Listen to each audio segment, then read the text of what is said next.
Hello everyone, कैसे हैं आप सभी। लास्ट लेक्चर में हमने एयर पॉल्यूशन कंप्लीट कर लिया था और आज के इस लेक्चर में हम बात करने वाले हैं वाटर पॉल्यूशन के बारे में। तो अगर आपने अभी तक प्रीवियस लेक्चर नहीं देखे हैं तो आपको ऊपर लिंक मिल जाएगा, आप जाके उन्हें देख लीजिएगा। आज के इस लेक्चर में वाटर पॉल्यूशन का बेसिक कवर करते हुए हम उन पॉइंट्स के बारे में डिस्कस करेंगे जहाँ से कॉम्पिटिशन एग्जाम में डायरेक्ट क्वेश्चंस पूछे जाते हैं। तो आपको वीडियो लास्ट तक देखना है और अगर चैनल सब्सक्राइब नहीं किया है तो प्लीज़ फटाफट से सब्सक्राइब कर दीजिए। चलिए स्टार्ट करते हैं।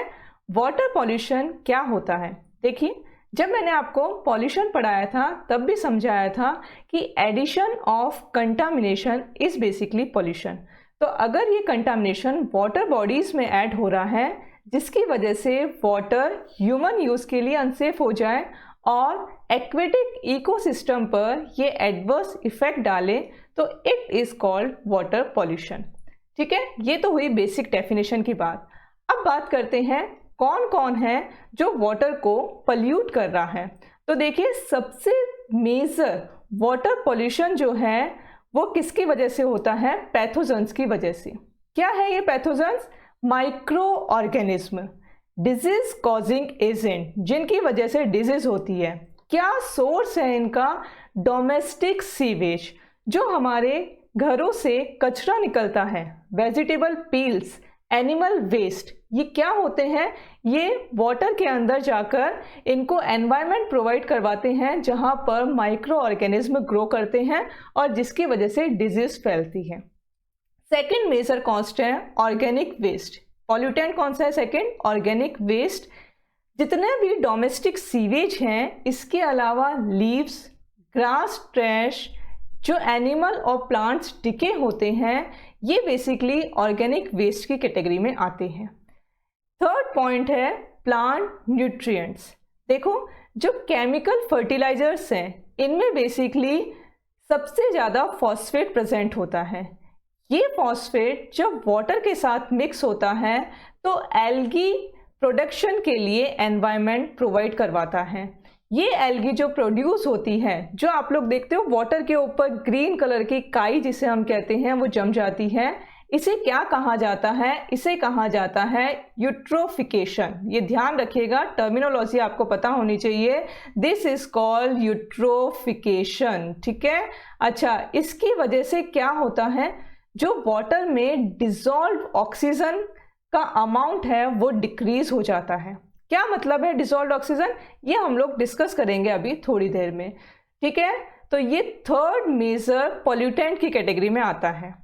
नेक्स्ट अगर हम बात करें, फोर्थ पॉल्यूटेंट है टॉक्सिक हैवी मेटल्स, जिसके अंदर कैडमियम, लेड, मरकरी, ये जितने भी हैं ये कहाँ से निकल रहे हैं? इंडस्ट्रीज और केमिकल फैक्ट्रीज से।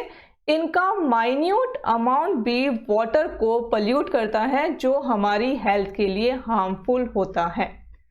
फिफ्थ है पेस्टिसाइड्स। जितने भी केमिकल्स यूज किए जाते हैं इंसेक्ट्स को किल करने के लिए, फंजाई और वीड्स को किल करने के लिए, ये सारे क्या हैं? पेस्टिसाइड्स हैं, और जिनकी वजह से ये काफ़ी टाइम तक वाटर के अंदर एज इट इज़ पड़े रहते हैं और वाटर को पॉल्यूट करते हैं। इसीलिए आपको पता है डीडीटी जो है उसे बैन किया गया था, है ना, कार्सिनोजेनिक होता है ये डीडीटी। तो ये भी एक तरह का पॉल्यूटेंट है। नेक्स्ट अगर हम बात करें, सिक्स्थ है रेडियो एक्टिव सब्सटेंस। जो मिनरल्स हैं उनकी जो माइनिंग की जाती है, अगर उसमें रेडियो एक्टिव सब्सटेंस प्रेजेंट है जैसे कि यूरेनियम, तो ये क्या करते हैं? वाटर को पॉल्यूट करते हैं। अगर ऐसे मिनरल्स हों जिसके अंदर एसिड प्रेजेंट है तो ये क्या करेंगे? वाटर के पीएच को कम कर देंगे और वो वाटर हमारे काम का नहीं रहेगा। इसके अलावा मेजर ऑयल स्पिल जो हैं, बड़े बड़े जहाज जो होते हैं जो ऑयल लेके जाते हैं कंटेनर, अगर वहाँ से ऑयल स्पिल हो जाए तो वो भी क्या करते हैं? वाटर को पॉल्यूट करते हैं। तो ये सारे मेजर वाटर पॉल्यूटेंट हैं, ये कैटेगरी आपको ध्यान होनी चाहिए। अगर हम बात करें कि कैसे पता चलेगा कि वाटर पॉल्यूट है, क्या पैरामीटर्स हैं जिससे हम आइडेंटिफाई कर सकते हैं वाटर पॉल्यूशन का, तो 3 पैरामीटर यहाँ पे बेसिकली हमें डिस्कस करने हैं। First one is physical parameter, second chemical parameter and third is biological parameter. तो देखिए फिजिकल पैरामीटर तो हम देखकर टेस्ट करके पता लगा सकते हैं, लाइक कलर से, ऑर्डर से, टेस्ट से या टर्बिडिटी से। अगर कुछ भी चेंज हो रहा है तो वाटर पल्यूट है। केमिकल पैरामीटर की बात करें तो देखिए केमिकल पैरामीटर में सबसे पहला है TDS। आपने देखा होगा जब घरों में कई बार आते हैं हमारे कि RO लगवा लीजिए मैम, और वो बोलते हैं आपका TDS चेक कर लेते हैं वाटर का। तो वो TDS बेसिकली है क्या? ये है टोटल डिसॉल्व्ड सॉलिड, यानी जो अमाउंट है वाटर में कार्बोनेट का, सल्फेट का, फ्लोराइड, क्लोराइड, नाइट्रेट या अदर मेटल आयंस का, ये क्या है? फिक्स है। अगर इसमें ज़रा भी ऊपर नीचे होगा अमाउंट में, लिमिट अगर इनकी एक्सटेंड कर जाएगी तो वाटर क्या कहलाता है? पल्यूट कहलाता है। ठीक है, और वो हमारे यूजफुल नहीं रहता। Second chemical parameter is COD। भाई ये COD क्या है? Cash on delivery? अरे नहीं, ऑनलाइन का ज़माना है, लेकिन ये COD का मतलब है केमिकल ऑक्सीजन डिमांड। ठीक है, इसके बारे में भी हम लोग डिस्कस करेंगे थोड़ी देर में। केमिकल ऑक्सीजन डिमांड क्या होती है और कैसे इसे हम डिटरमाइन कर सकते हैं, इसको पूरे डिटेल में हम लोग स्टडी करने वाले हैं। लेकिन उससे पहले अगर हम बात करें बायोलॉजिकल पैरामीटर की, तो वो क्या है? BOD। और BOD का फुल फॉर्म क्या है? Biological oxygen demand. कई बार कंपटीशन एग्जाम में केवल इनकी फुल फॉर्म ही पूछ ली जाती है, तो ये आपको पता होना चाहिए कि COD and BOD stands for. ये आपको बिल्कुल ध्यान होना चाहिए। चलिए नेक्स्ट हम बात करते हैं कि क्या इंटरनेशनल स्टैंडर्ड है प्योर ड्रिंकिंग वाटर के लिए। जो मेटल आयंस या अदर आयंस की हमने बात की थी, क्या लिमिट है उनकी, और अगर वो लिमिट क्रॉस होती है तो क्या एडवर्स इफेक्ट्स हो सकते हैं उनके। तो देखिए सबसे पहले हम बात करते हैं फ्लोराइड आयन की। फ्लोराइड आयन का वाटर में प्रेजेंट होना भी ज़रूरी है, बिल्कुल जीरो नहीं हो सकता। देखो जीरो नहीं है यहाँ पे, 1 to 2 ppm इसकी लिमिट है, पार्ट्स पर मिलियन। अगर जीरो होगा तो एडवर्स इफेक्ट ही डालेगा हमारी बोन्स पर और हमारे टीथ पर। लेकिन अगर 2 ppm से एक्सटेंड हो गई ये लिमिट और 10 ppm से एक्सटेंड होने पर यहाँ पर आपको फ्लोरोसिस देखने को मिलेगा। ये एक तरह की डिजीज है जिसमें जो हमारी बोन्स हैं वो टेढ़ी मेढ़ी हो जाती है, डेवलप नहीं हो पाती है, जो हमारे टीथ हैं वो येलो हो जाते हैं। आपने जो राजस्थान में रहते हैं, जो नागौर साइड के हैं, उन्हें बहुत अच्छे से पता होगा कि वहाँ पर एक बेल्ट प्रेजेंट है जहाँ पर ये डिजीज बहुत ज़्यादा पाई जाती है।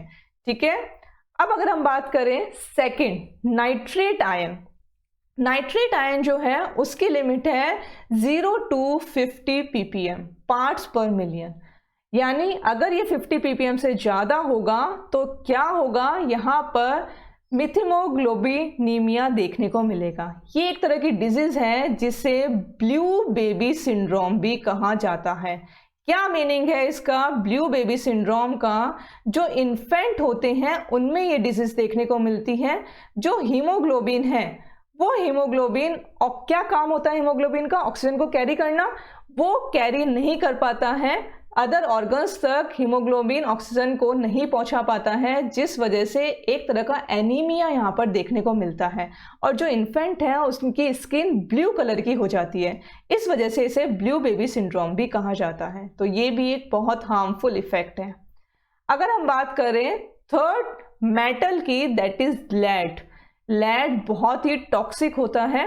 देखिए लिमिट की अगर हम बात करें तो 0 to 50 ppb पार्ट्स पर बिलियन, यानी बहुत कम अमाउंट भी अगर लेड का वाटर में प्रेजेंट होगा तो ये लेड पॉइजनिंग शो करेगा। और लेड पॉइजनिंग की वजह से जो हमारा ब्रेन है, डेवलपिंग ब्रेन, वो डेवलप नहीं हो पाता है।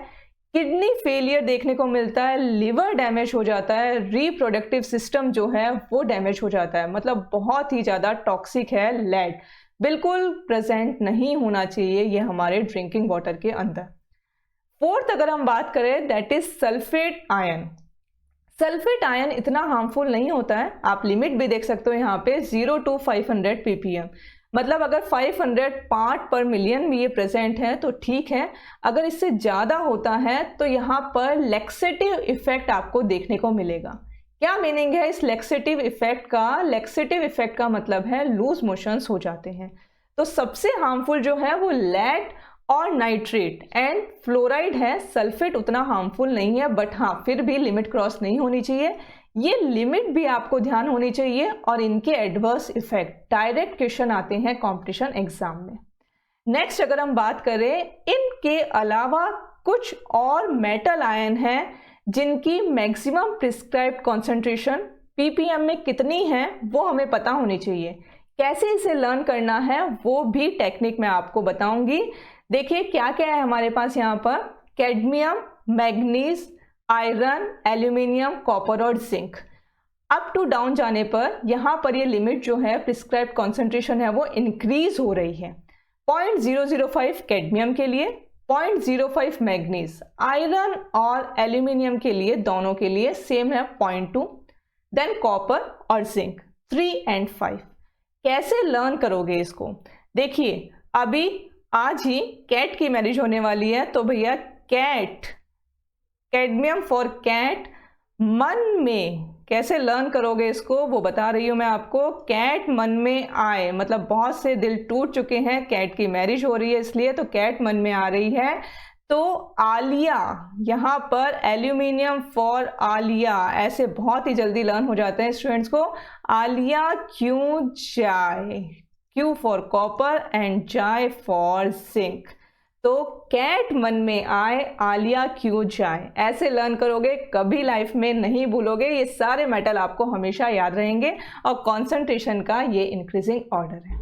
तो ये बात हुई कि कौन कौन से मेटल आयन कितने प्रेजेंट होने चाहिए। अगर इनकी कॉन्सेंट्रेशन ज़्यादा हुई तो वो वाटर अनसेफ है हमारे यूज़ के लिए भी, और साथ ही साथ जो एक्वेटिक इकोसिस्टम है उसको भी वो डिस्टर्ब करता है।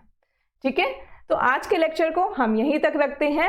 अब नेक्स्ट लेक्चर में हम बात करेंगे dissolved oxygen, COD and BOD क्या होते हैं। तो वो बहुत ही इंपॉर्टेंट लेक्चर है, बहुत जल्द मिलेंगे उस लेक्चर के साथ। तब तक thank you so much, stay safe, stay healthy and stay empowered. Thank you.